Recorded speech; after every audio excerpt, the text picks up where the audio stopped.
तो वेलकम। हम हमारे सेकेंड लेक्चर में आज पढ़ने वाले हैं माहेश्वर सूत्र। पिछले वीडियो में हमने थोड़ा सा इंट्रोडक्शन देखा था माहेश्वर सूत्र का, लेकिन अब हम यहाँ पर इसको डिटेल में देखेंगे। ठीक है, तो सबसे पहले जैसा कि मैंने आपको लास्ट वीडियो में बताया था, देखो पहले की वीडियो देखोगे तभी आगे का समझ में आएगा। ठीक है, कि 14 सूत्र हमारे होते हैं। तो पहले मैं आपको बताती हूँ कि माहेश्वर सूत्र पढ़ना कैसे, यानी कि प्रोनाउंस कैसे करना है, क्योंकि ये आपको रटा हुआ होना चाहिए। तो देखो अ ई उन, ठीक है, अ ई उ ये पूरे हैं, ये स्वर हैं, और ये जो लास्ट में है ना ये हलंत वाला है, तो इसे हमें पूरा प्रोनाउंस नहीं करना है। ठीक है, जैसा कि मैंने आपको पिछले में भी बताया था।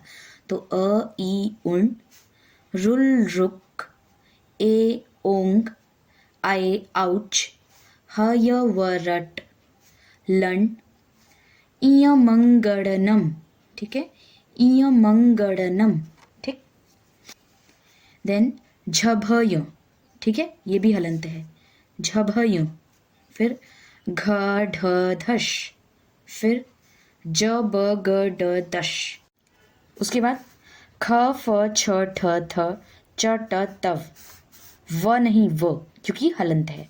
फिर क प य, श श सर, फिर हल। तो जैसा कि मैंने आपको बताया था कि इस पूरे माहेश्वर सूत्र में आपको ह जो है वो 2 बार आएगा, लेकिन आपको काउंट सिर्फ 1 बार ही करना है। ठीक है, जैसा कि मैंने आपको बताया था लास्ट वीडियो में कि यहाँ पर हमारे 2 प्रत्याहार से हम बोलते हैं, कि जैसे कि हमारा एक होता है अच प्रत्याहार, ठीक है, जो हमारा स्वर होता है, यानी कि जिसमें हमारे टोटल 9 स्वर आते हैं और 33 व्यंजन आते हैं हमारे हल प्रत्याहार में। तो देखो वो कहाँ से शुरू होता है, ये हमारा आ है। ठीक है, इस अ से लेकर के हमारे चौथे सूत्र के च तक। ठीक है, तो 1 2 3 4 5 6 7 8 9, और जैसा कि मैंने आपको पहले बताया जो इत संज्ञक वर्ण है इनको आपको काउंट नहीं करना है। ठीक है, तो आपके ये आ से लेकर के ये च तक, यानी कि ये 4 सूत्र आपके किसके हो गए, ये 4 सूत्र हो गए आपके स्वर के।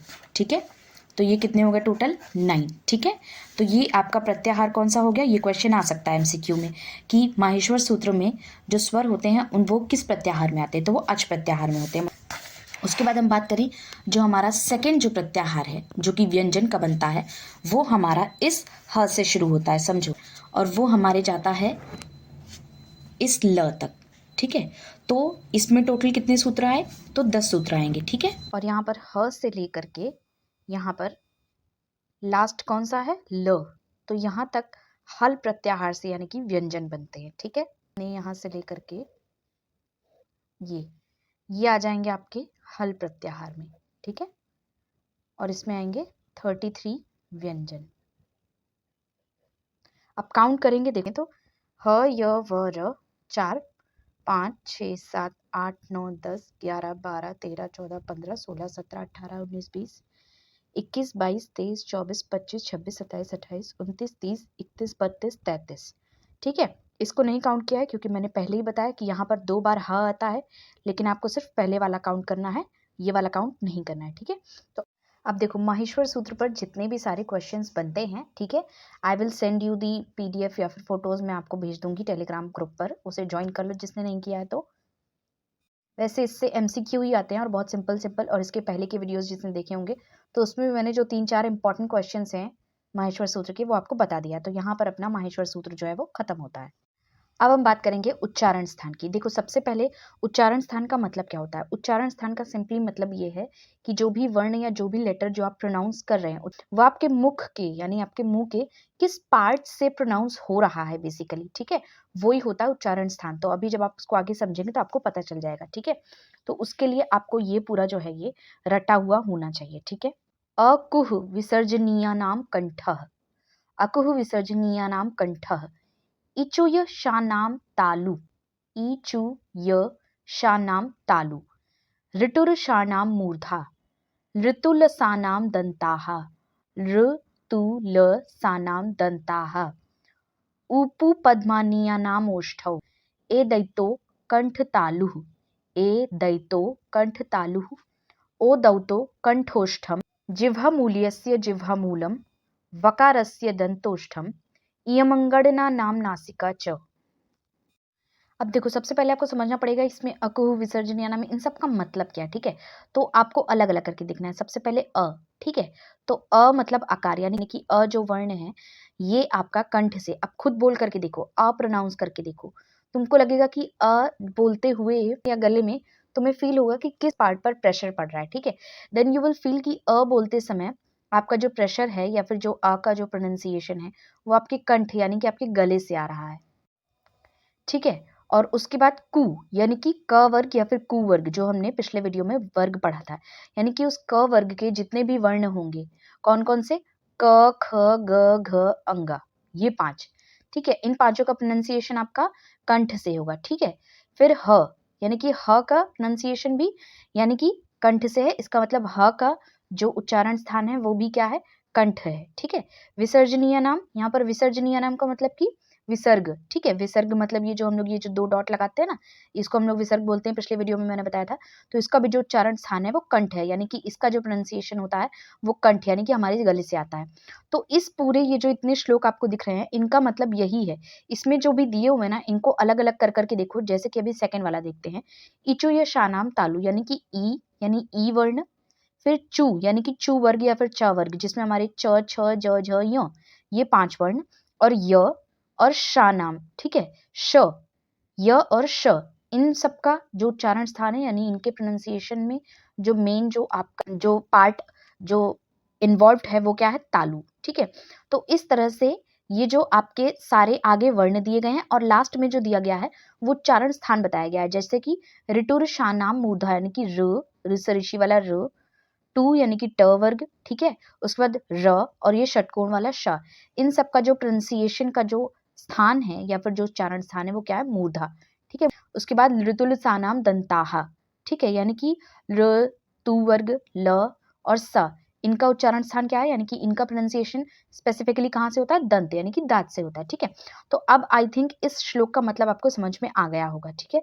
ऊपू पद्मानिया नाम उष्ठव यानी कि ऊ छोटा ऊ, बड़ा ऊ, फिर प, पू यानी फिर प, प वर्ग यानी कि प, फ, ब, भ, म, ठीक है।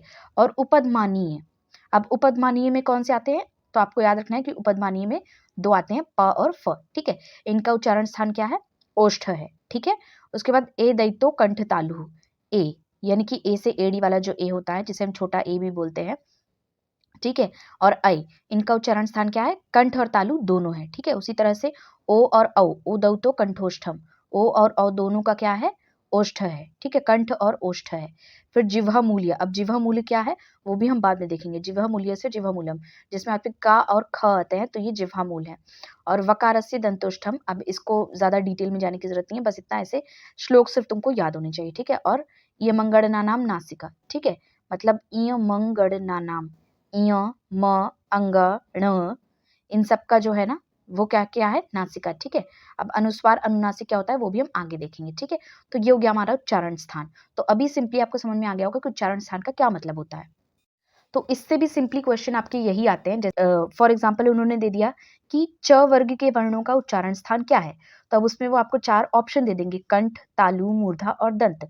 तो अगर आपको ये याद होगा कि इचोये शानाम तालु था, यानी कि आपको पता चलेगा कि जो तालु में ये च वर्ग आता है, तो आप फट से वहां पर टिक कर सकते हो कि जो च वर्ग के जो वर्ण है वो आपके तालु से प्रोनाउंस होंगे, ठीक है, यानी कि उनका उच्चारण स्थान जो होगा वो तालु होगा। ध्यान रखो ये चीज़ आपको रटी हुई होनी चाहिए, ठीक है। यहाँ पर जैसे कि मैंने टेलीग्राम पे भेजा था और जिस तरह से हम लोग याद करते हैं, बुक्स में लिखा हुआ होता है, उसका थोड़ा-सा उल्टा लिखा हुआ है, तो मैं यहाँ पर नंबरिंग कर देती हूँ, आप समझ जाना कि आपको कैसे लर्न करना है, ठीक है। तो सबसे पहले तो देखो, अकुह विसर्जनीयानां कंठः, इचुयशानां तालु, ऋटुरशानां मूर्धा, नृतुलसानां दन्ताः, ऊपुपद्मनीयानाम् ओष्ठौ, एदैतोः कंठतालु, ओदौतोः कंठोष्ठम, फिर वकारस्य दंतोष्ठम, ठीक है, यानी कि इसके बाद आपको ये लर्न करना है, वकारस्य दंतोष्ठम, फिर जिह्वा मूल्यस्य जिह्वा मूलम, इयमंगणनानाम नासिका च, ठीक है। या फिर याद कैसे भी करो, इसमें कोई दिक्कत नहीं है, लेकिन फिर भी एक तरह से अगर जिस सीक्वेंस में मैंने बताया है वैसे याद करोगे तो it will be more better, ठीक है। अब देखो इसमें ना थोड़ा सा पिक्चर के थ्रू भी दिखाया गया है, तो मैं आपको एक बार पिक्चर के थ्रू दिखा देती हूँ कि तालु मूर्धा ये सब क्या क्या होता है, ठीक है। तो देखो सबसे पहले जैसे कि हम देखें तो हमारा क्या था, कंठ, ठीक है, तो कंठ मतलब गला, सिंपल सी बात है, ठीक है। तो दंत और ओष्ठ यानी कि दांत और आपके ओठ, ठीक है। दंत मूल यानी कि आपके एक तरह से गम आप कह सकते हैं, ठीक है। और नासिका ये नाक से हो गया, ठीक है। मूर्धा एक तरह से पैलेट होता है। देखो जैसे कि यहाँ लिखा है ना, अकुह विसर्जनीय नाम कंठ, यानी कि क वर्ग के 5 और ये विसर्ग का उच्चारण कंठ से होता है। देखो क्वेश्चन इस तरह भी आ सकता है एमसीक्यू का कि वो बोलेंगे कि कंठ्य वर्ण इनमें से कौन है, ठीक है? अब तुम्हें लगेगा कि कंठ्य का क्या मतलब है, क्योंकि तुमने तो अकु विसर्जनीय नाम रटा हुआ है। लेकिन अगर तुमने समझा हुआ है तो तुम्हें पता होगा कंठ्य मतलब कि कंठ से उच्चारण किए जाने वाले वर्ण। तो तुम्हें फट से फिर ये श्लोक तो याद होगा ही होगा, तो तुम्हें समझ में आ जाएगा कि अच्छा इनमें से कौन है, ठीक है? उसी तरह से इचु ईशानाम तालु का, ठीक है? ठीक है, तो ये वर्ड भी याद रखो कि तालु वाले तुमको तालव्य नाम से पूछ सकता है, ठीक है? तालव्य मतलब कि तालु से प्रोनाउंस किए जाने वाले, ठीक है? उसी तरह से आपके दांत से यानी कि दंत से प्रोनाउंस किए जाने वाले आपके दंत्य कहलाते हैं, ठीक है? ओष्ठ वाले जो हैं आपके वो ओष्ठ्य कहलाते हैं, ठीक है? अब देखो एक और मैं आपको एक टाइप ऑफ क्वेश्चन बताऊं, ठीक है? जैसे कि आपने श्लोक देखा ए दैतोह कंठ तालु, ठीक है? यानी कि आपको पता चल रहा है कि यहाँ पर कंठ और तालु दोनों हैं। तो वो एमसीक्यू में ये भी देकर के पूछ सकते हैं कि इनमें से कौन सा ऐसा वर्ण है जो कि दो जगह के कॉम्बिनेशन से प्रोनाउंस होता है, ठीक है? तो आपको ये याद होगा तो आपको पता चल जाएगा कि अच्छा ए हो गया, ये जो हमारे वर्ण होते हैं ये हमारे कंठ और तालु दोनों से प्रोनाउंस होते हैं या फिर दो जगह के कॉम्बिनेशन से जो है वो प्रोनाउंस होते हैं। अब हमारी टीचर ने जब हमें पढ़ाया था तो वो हमें हमेशा ये बोलती थी कि खुद से प्रोनाउंस करके देखो। तो ये अभी उच्चारण स्थान पढ़ने के बाद जितने भी वर्ण है ना, इन सारे वर्णों को खुद से प्रोनाउंस करके देखो और तुम देखो कि श्लोक में जो बताया गया है, जैसे कि अगर अकु विसर्जनीय नाम कंठ बताया गया तो विसर्ग को प्रोनाउंस करके देखो। ह है ना, विसर्ग को हम कैसे प्रोनाउंस करते हैं? जैसे हमने बोला कंठ, ठीक है? या ए दैतोह बोला तो ये यहाँ पर ये विसर्ग है, ए दैतोह। तो अब तुम्हें खुद फील होगा कि ये ह यानी विसर्ग का जो ह है ये कहाँ से प्रोनाउंस हो रहा है, ठीक है? तो खुद करके देखो, इससे तुम्हें इजीली समझ में आ जाएगा। अभी देखो उच्चारण स्थान में ना कुछ चीजें आती हैं जैसे कि अनुस्वार हो गया, अनुनासिक हो गया, तो वो तुम्हें समझने की जरूरत है, ठीक है? अनुस्वार किसको कहते हैं? तो वर्णों के ऊपर जो ये बिंदी लगी होती है ना, इसी को अनुस्वार कहते हैं। बस बात खत्म, तुमको इससे ज्यादा कुछ नहीं जानना है। लेकिन एमसीक्यू में पूछ सकता है कि अनुस्वार के लिए कौन कौन से वर्ण इन्वॉल्व होते हैं, ठीक है? तो तुम्हें याद रखना है आधा न यानी न पे हलंत और आधा म यानी कि म पे हलंत, बस। अब हम दूसरा देखते हैं कि अनुनासिक क्या होता है, ठीक है? तो आपको बस इतना करना है कि अनुस्वार के नीचे ना एक कटोरा बना देंगे ना, जैसे कि ये था हमारा अनुस्वार। अब ठीक है, अनुस्वार के नीचे हमने एक कटोरा बना दिया, तो ये क्या बन गया? बहुत सारे लोग इसको समझते होंगे, ऐसे बोलते होंगे चंद्र बिंदु, है ना? तो चंद्र बिंदु के नाम से भी इसे जानते हैं और इसे हम अर्ध अनुस्वार भी कहते हैं। इसमें कौन कौन से वर्ण इन्वॉल्व होते हैं? तो इयो, म, अंग, ण और न। ये आपको याद रखने की, ये 5 व्यंजन जो हैं ये इसमें इन्वॉल्व होते हैं, ठीक है? उसके बाद हम बात करते हैं विसर्ग की। स्वरों के आगे जो ये हमारे 2 बिंदु लगते हैं इन्हें हम विसर्ग कहते हैं, ठीक है? और इसका उच्चारण जो है वो आधे ह की तरह किया जाता है, ठीक है? और इसका प्रयोग जो है वो किसी स्वर के बाद किया जाता है। ये र और स के स्थान पर भी आता है, जैसे कि रामः हो गया, भानुः हो गया, ठीक है? अब जैसे आपने देखा कि वहां पर जिह्वा मूलीय आया था, तो अब आपको लगा होगा कि जिह्वा मूलीय और उपध्मानीय क्या है? तो कुछ इसमें दिमाग लगाने की ज़रूरत नहीं है, जैसा कि पहले बताया, अगर सिर्फ पास होना तो इतना कुछ देखने की ज़रूरत नहीं है। बस इतना याद रखो कि जिह्वा मूलीय, ठीक है? तो क और ख के पहले ही आपको सिंबल याद रखना है, ठीक है? क और ख के पहले यूज़ किया जाता है, ठीक है? अर्ध विसर्ग सदृश यानी कि विसर्ग जो होता है ना, आधे विसर्ग की तरह ये सिंबल होता है, ठीक है? जैसे कि यहाँ देखो ख के पहले ये, ठीक है? तो ये आधे विसर्ग की तरह यूज़ किया गया, ठीक है? तो बस इतना याद रखना है तुम्हें कि जिह्वा मूलीय में क और ख के पहले यूज़ होता है और उपध्मानीय में पा और फ के पहले यूज़ होता है, ठीक है? तो ये हो गया हमारा उच्चारण स्थान और माहेश्वर सूत्र इसमें कंप्लीट। नेक्स्ट वीडियो में हम देखेंगे प्रयत्न, क्योंकि उसमें अभ्यंतर और बाह्य है तो वो थोड़ा सा लॉन्ग है, तो we will see that in the next video, okay?